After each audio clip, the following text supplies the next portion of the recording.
इस वीडियो में आप सीखेंगे कि लेट का प्रयोग टेंस के साथ में कैसे करेंगे। टेंस के साथ में या फिर मॉडल वर्ब्स के साथ में, टेंस के साथ में, इन्फिनिटिव, जेरंड और इंपेरेटिव सेंटेंस में लेट का प्रयोग कैसे करेंगे। लेट का बेसिक प्रयोग आप जानते हैं, लेकिन हम बेसिक भी सिखाएंगे और एडवांस भी। लेट से संबंधित जो भी क्वेश्चन आपके मन में आ सकता है उन सभी का जवाब आज इस वीडियो में आप सीखने वाले हैं। सबसे पहले देखेंगे कि लेट का प्रयोग कहाँ करेंगे और क्या कंडीशन होगा, हम ये देखेंगे। जब भी आप किसी को किसी काम को करने का आदेश देते हैं या सब्जेक्ट किसी ऑब्जेक्ट को कोई काम करने देता है तो उस कंडीशन में हम लेट का प्रयोग करेंगे। लेकिन सवाल वही है कि मॉडल के साथ में, टेंस के साथ में या फिर इन्फिनिटिव, जेरंड और इंपेरेटिव सेंटेंस में कैसे होता है, इन सभी को देखेंगे। कुछ कॉमन चीज़ को देखेंगे क्योंकि जो सभी सेंटेंसेस है इन सभी में लेट का प्रयोग होगा, लेकिन रूल्स अलग अलग होगा। लेट के प्रयोग को हम अलग तरीके से करेंगे। कॉमन चीज़ को देखेंगे कि इसमें किसी काम को करने देने की बात है। जैसे हम यहाँ पर देखते हैं, जैसे जाने दो देख रहे हैं, जाने दो का मतलब है किसी को कोई काम करने देने की बात कर रहे हैं। देखिए यहाँ पर हम लोग पीने चले, ये एक तो बेसिक चीज़ है कि हम यहाँ पर सजेशन की बात करें, प्रपोजल, किसी के सामने प्रस्ताव रखते हैं, उसमें भी हम लेट का प्रयोग करेंगे। एक कॉमन चीज़, पर इसको समझ लीजिए। उसके बाद देखेंगे कि जाने दो, यहाँ पर देखेंगे नहीं देता है, जाने नहीं देता है मतलब किसी काम को करने देना है और करने नहीं देना है, इसके बारे में। यहाँ पर देख लेते हैं कि काम करने नहीं दिया, जाने नहीं दूंगा।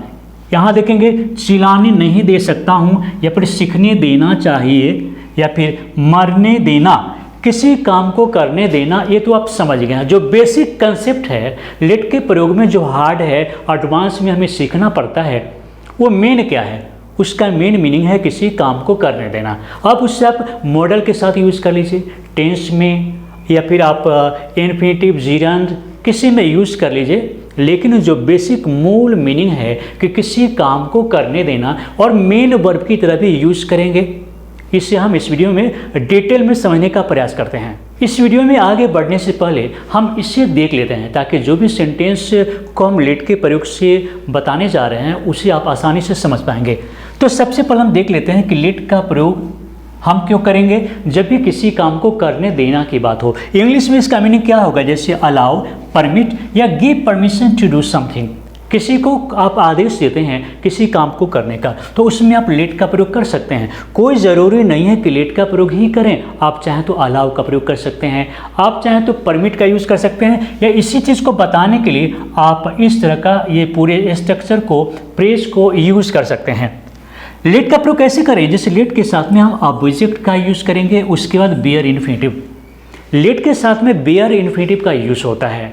जैसे आप बोलते हैं ना कि आई वॉन्ट टू गो, तो आई वॉन्ट और टू गो, इसमें टू नहीं लगेगा।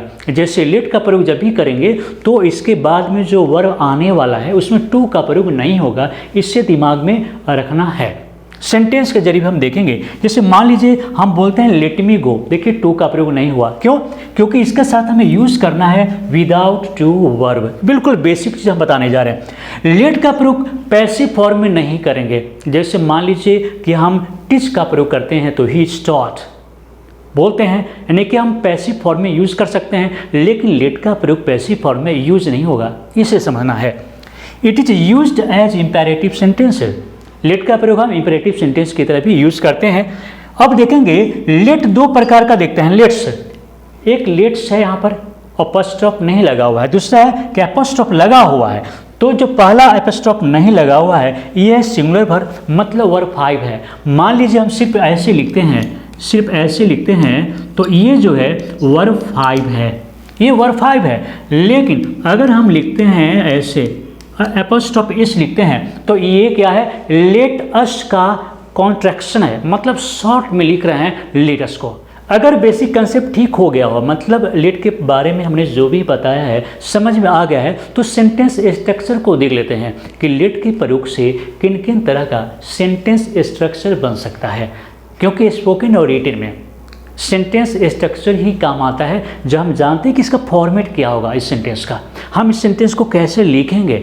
अगर सिचुएशन ये है, मीनिंग ये है, तो इसे हम कैसे व्यक्त कर सकते हैं, इसे जानने के लिए सेंटेंस स्ट्रक्चर को जानेंगे लेट के जरिए। ये कॉमन चीज़ है, मुझे घर जाने दो का मतलब है कि हम किसी से परमिशन ले रहे हैं, वेरी कॉमन है। तो हम आपको बता चुके हैं कि लेट के साथ में हम ऑब्जेक्ट और क्या करेंगे, वर्ब का यूज़ करते हैं। कौन सा वर्ब होगा, कौन सा वर्ब होगा, बेयर इन्फिनिटिव, टू नहीं लगेगा।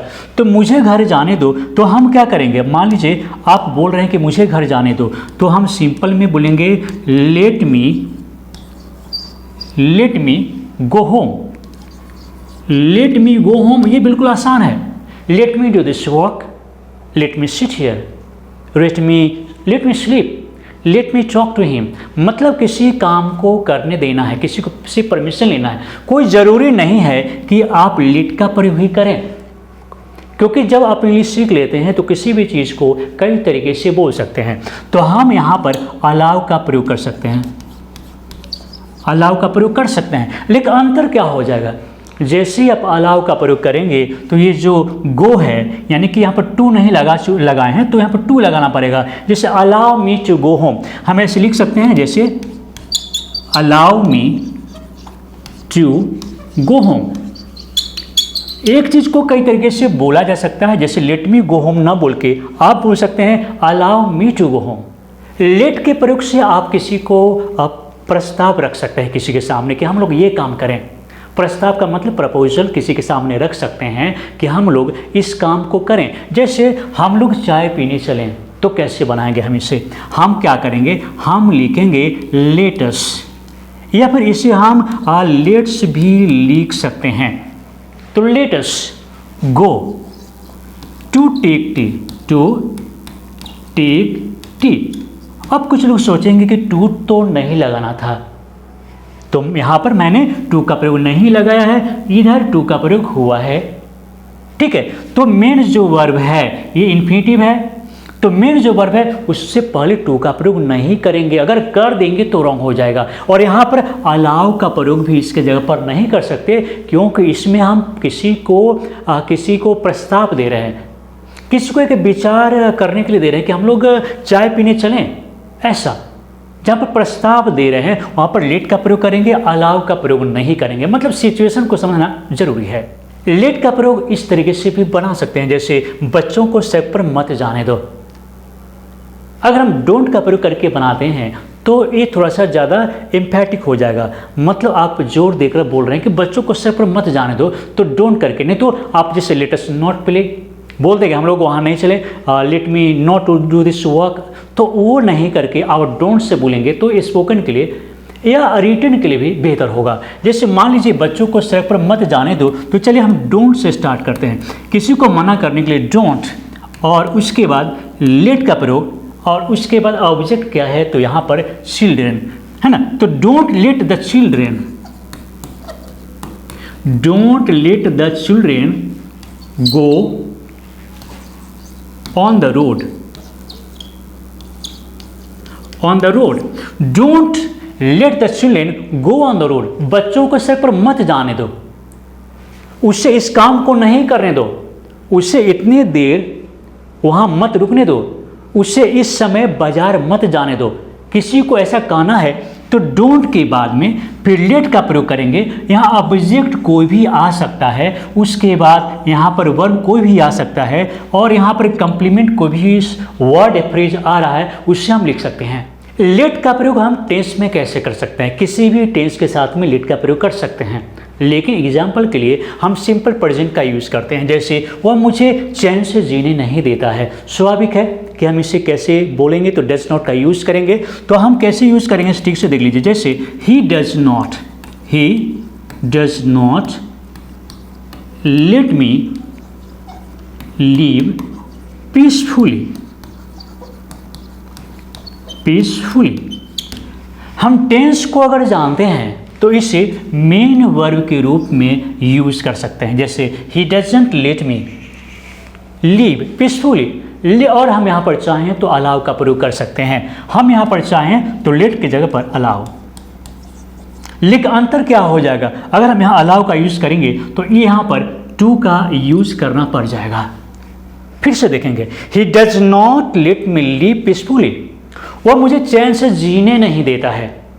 लेकिन अगर इसमें हम अलाउ का प्रयोग करेंगे तो he does not allow me, he does not allow me to live peacefully. जब भी अलाउ का प्रयोग करेंगे तो वहाँ पर फुल इन्फिनिटिव का यूज़ करना पड़ जाएगा, मतलब वर्ब के साथ में टू का प्रयोग करना जरूरी हो जाएगा। नेक्स्ट सेंटेंस को देखेंगे, जैसे उसने मुझे दिन भर काम करने नहीं दिया, उसने मुझे दिन भर काम करने नहीं दिया, फिर कैसे होगा? अगर सिंपल पास्ट को जानते हैं तो निगेटिव सेंटेंस में क्या होगा? डिडंट का प्रयोग होगा, मतलब डिड नॉट। जैसे हम क्या करेंगे, हम लिखेंगे ही डिड नॉट, या फिर हम चाहें तो इसे डिडंट भी लिख ही सकते हैं, है ना। तो ही डिडंट और लेट मी, और क्या है काम करने की बात, he didn't let me work, work और ऑल डे भी लिखेंगे। जैसे he didn't let me work all day, उसने मुझे दिन भर काम करने नहीं दिया। मान लीजिए कि आप अलाउ का प्रयोग करते हैं, अलाउ या परमिट का यूज़ करते हैं, तो क्या हो जाएगा? तो यहाँ पर अलाउ, जब अलाउ करेंगे तो यहाँ पर फिर टू का प्रयोग होगा यहाँ पर। जैसे कैसे होगा? He didn't let me, he didn't let me to work, he didn't allow me to work all day, he didn't allow me to work all day का मतलब हम बस यही याद रखेंगे कि जब भी आप let का प्रयोग करेंगे तो टू नहीं लगेगा, अलाउ का प्रयोग करेंगे तो उधर वर्ब से पहले टू का प्रयोग करना पड़ेगा। तो बेहतर है कि इस तरह के सेंटेंस में आप अगर let का प्रयोग करते हैं तो आपको टू वाला जो टेंशन है ये नहीं रहेगा। लेट का प्रयोग फ्यूचर में कैसे करेंगे? सेंटेंस को देखते हैं। मैं तुम्हें यहाँ से जाने नहीं दूंगा। स्पोकन में ये सब हम लोग यूज़ करते हैं कि मैं तुम्हें अभी इस काम को करने नहीं दूंगा, अब मैं तुम्हें मोबाइल का यूज़ करने नहीं दूंगा। कुछ भी अगर बोलते हैं तो लेट का प्रयोग उसमें कर सकते हैं, अलाउ का प्रयोग भी कर सकते हैं। जैसे हम लिखेंगे किसी काम को करने नहीं देना है तो आप आई वॉन्ट या फिर आप विल नॉट का प्रयोग करेंगे, क्योंकि जोर देकर बोल रहे हैं किसी काम के लिए, तो हम यहाँ पर शैल नॉट का यूज़ नहीं करके विल नॉट का यूज़ करेंगे। तो I want let you, I want let you, नहीं कि मैं तुम्हें यहाँ से जाने नहीं दूंगा, I want let you go from here, from here, hair नहीं, फ्रॉम हेयर नहीं बल्कि फ्रॉम हियर।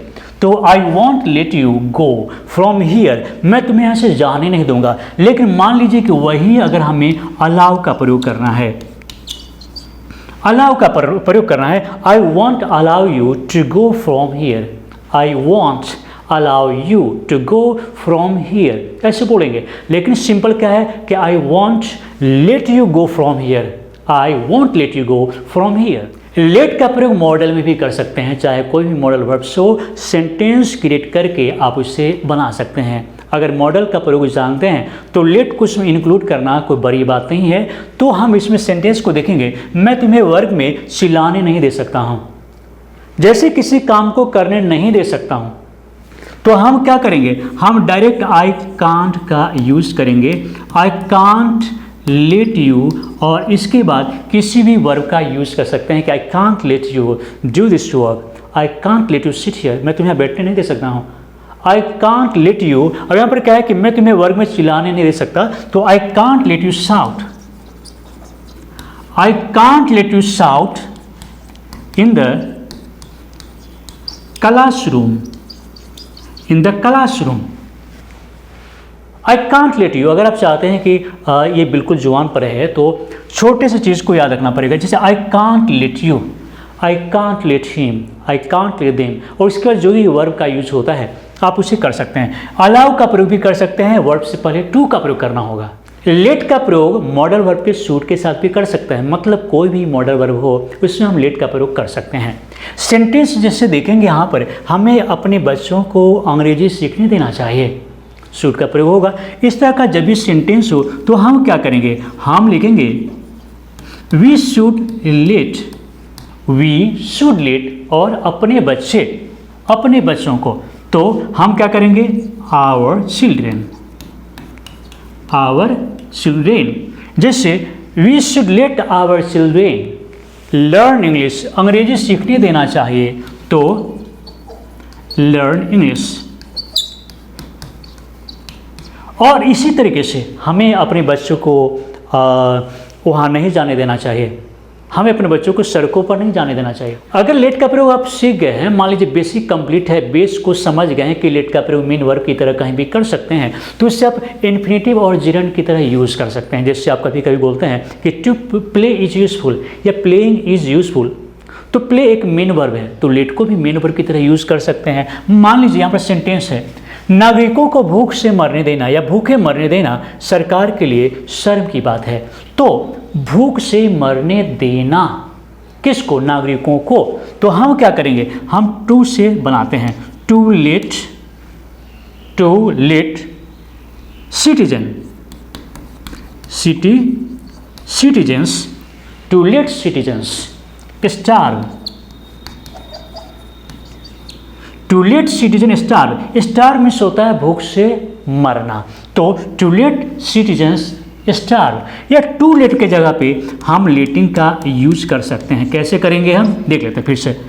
टू लेट का मतलब इन्फिनेटिव से हम इस सेंटेंस को शुरू कर रहे हैं और लेटिंग का मतलब है जेरंड से इस सेंटेंस को शुरू कर रहे हैं। तो टू लेट सिटीजन्स स्टार्व मतलब नागरिकों को भूख से मरने देना सरकार के लिए शर्म की बात है, तो इज अ शेम फॉर और किसी भी गवर्नमेंट के लिए, है ना, चाहे किसी देश की हो, और मान लीजिए इसी देश की बात है तो फॉर द गवर्नमेंट यूज कर सकते हैं। तो to let citizens starve is a shame for the government, तो हम यहाँ पर इसे टू लेट और यहाँ पर लेटिंग मतलब हम जेरंड और इन्फिनेटिव की तरह लेट का प्रयोग कर सकते हैं, लेकिन वही है कि माइंड लगाना होगा कि हम लेट को मेन वर्ब की तरह हम यूज कर सकते हैं। कैसे करेंगे? अगर हमें इन्फिनेटिव का प्रयोग आता है, हमें जेरंड आता है, तो हम लेट का प्रयोग भी कर सकते हैं। चलिए, अगर लेट का प्रयोग आपको बिल्कुल समझ में आ गया है तो एक छोटा सा क्वेश्चन यहाँ पर है, जियो और जीने दो, मतलब जियो और जीने दो, किसी काम को करने दो, पढ़ो और पढ़ने दो, खेलो और खेलने दो। तो जहाँ पर किसी काम को करने देने वाली बात है वहीं पर लेट का प्रयोग करेंगे, उससे पहले नहीं करेंगे, क्योंकि यहाँ पर सिर्फ जियो है तो फिर यहाँ पर लेट का प्रयोग नहीं होगा। लेकिन जीने दो लेट का प्रयोग होगा, खेलो नहीं होगा लेट का प्रयोग, खेलने दो होगा, समझना है। पढ़ो नहीं होगा, पढ़ने दो तो लेट का प्रयोग होगा। तो हमने हिंट्स दे दिया है कि जियो और जीने दो। टू का प्रयोग भी इसके साथ नहीं होगा, क्योंकि लेट के साथ हम जब वर्ब का प्रयोग करेंगे तो टू का प्रयोग वहाँ पर नहीं होगा, वेयर इन्फिनेटिव का यूज होता है। तो हम देखते हैं कि आपका आंसर कितना सही होता है। हम एक एक आपके कमेंट को पढ़ते हैं, आपका नाम हमें हमारी ज़ुबान पर आता है, इसलिए ज़रूरी है कि कमेंट करके अपना अटेंडेंस बनाते रहिए। तो चलिए दोस्तों, इस वीडियो को देखने के लिए, लाइक करने के लिए, शेयर करने के लिए, इस चैनल को सब्सक्राइब करने के लिए आप सभी को बहुत बहुत धन्यवाद।